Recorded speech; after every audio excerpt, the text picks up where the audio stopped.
2 રોટલી ખાતા હશો તો એની જગ્યાએ પર તમે આ અથાના જોડે 5 રોટલી પણ ખાઈ જશો. એટલું ટેસ્ટી અથાનું બનીને રેડી થાય છે. તો તમે આ અથાનું પરાઠા, થેપલા શેર કરીશ તમારી સાથે. ઇન્સ્ટન્ટ કેરીનું કટકી અથાનું બનાવવાની રેસીપી. તો આ અથાનું ફટાફટ બનીને રેડી થઈ જાય છે. તો હવે કેરીની સિઝન ચાલુ થઈ ગઈ છે, તો આપણે ઇન્સ્ટન્ટ કેરીનું અથાનું બનાવીએ છીએ. તો અહીંયા 2 કેરી લઈ લીધી છે, એને હવે ધોઈને સરસ આપણે કોરી કરી લીધી છે, લૂસી લીધી છે. હવે આપણે એને કટ કરીશું. તો આપણે તાજી કેરી લેવાની છે. તો આ રીતે ડીટાનો ભાગ કાઢી અને એને છોલી લઈશું. આ રીતની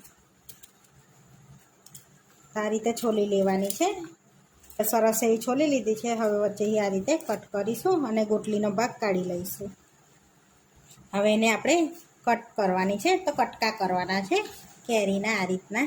તો પહેલાં સ્લાઇસમાં આપણે કટ કરીશું આ રીતની, અને આ રીતના પીસ પાડવાના છે આપણે. તો બહુ મોટા નહીં, બહુ ઝીણા નહીં, આ રીતના આપણે પીસ પાડી લઈશું. તો આ રીતે બધી કેરીને આપણે કટ કરી લેવાની છે. તો આ રીતે આપણે કટ કરી લીધી છે, જોઈ શકો છો. હવે આપણે અથાનું બનાવી લઈશું, કટકી અથાનું બનાવી લઈશું હવે આપણે. તો અહીંયા આપણે ગોળમાં બનાવવાનો છે. તો 250 ગ્રામ કેરી લીધી છે, તો 250 ગ્રામ આપણે ગોળ લઈ લીધો છે. તો અહીંયા આગળ કઢાઈ લઈ લીધી છે, એની અંદર આપણે હવે તેલ લઈ લઈશું. તો 2 ટેબલ સ્પૂન જેટલું તેલ લઈશું આપણે. હવે તેલને ગરમ થવા દઈશું. હવે તેલ ગરમ થઈ ગયું છે, તો આપણે એની અંદર એડ કરવાના છે 2 ઇંચ તજના ટુકડા એડ કરીશું. 3 થી 4 લવિંગ એડ કરી દઈશું, અને ચપટી હિંગ એડ કરવાની છે. તો થોડીક હિંગ એડ કરીશું, ચપટી જેવી. હવે આપણે ટુકડા એડ કરી દઈશું. તો અહીંયા કેરીના ટુકડા એડ કરી દીધા છે. હવે થોડુંક મીઠું એડ કરીશું, અને ચપટી હળદર એડ કરીશું, અને મિક્સ કરી લઈશું સરસ એવું આ રીતે છે. તો હવે આપણે આ ટુકડાને સોફ્ટ થવા દેવાના છે. હવે આપણે એની પર ડીશ ઢાંકી અને એની પર પાણી એડ કરી દઈશું. હવે એની પર આપણે થોડુંક પાણી એડ કરીશું, એટલે સરસ આપણા સોફ્ટ થઈ જશે. આપણે અંદર પાણી નહીં એડ કરીએ.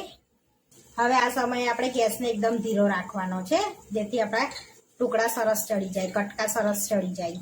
હવે 2 મિનિટ થઈ ગઈ છે, તો હવે આપણે ચેક કરી લઈશું. તો મિક્સ કરી દઈશું. તો આપણે થઈ ગયા છે તે ચેક દબાઈને. તો સરસ આપણા કેરીના ટુકડા ચડી ગયા છે.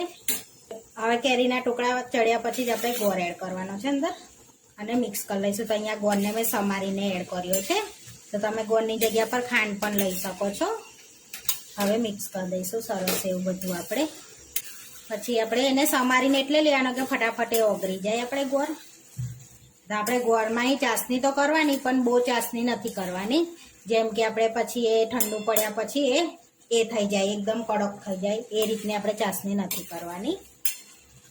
આપણે ગોળ સરસ ઓગળી ગયો છે. તો તમારે વધારે ગળ્યું ખાતા હોય તો વધારે ગોળ એડ કરવાનો, ઓછું ખાતા હોય તો ઓછું એડ કરવાનું. થોડું ખાટું ખાવું હોય તો ઓછું એડ કરવાનું. આપણું ઇન્સ્ટન્ટ અથાનું રેડી થઈ જશે. 5 મિનિટમાં આપણે એને એક તારની ચાસણી થાય ને એટલું કરી લઈશું. તો 5 મિનિટ થઈ ગયા છે આપણે. તો હવે આપણે ચેક કરી લઈશું ચાસણી થઈ છે કે નહીં. આમ જોઈ શકો છો સરસ એવું આપણે દેખાય છે.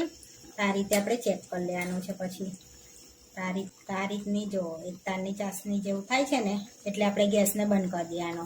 તો બહુ થવા દઈશું તો કડક થઈ જશે આપણી ચાસણી, એટલે આ રીતની આપણે થવા દેવાની છે. હવે આપણે ગેસને બંધ કરી દીધો છે, અને ગેસ પરથી નીચે ઉતારી લઈશું.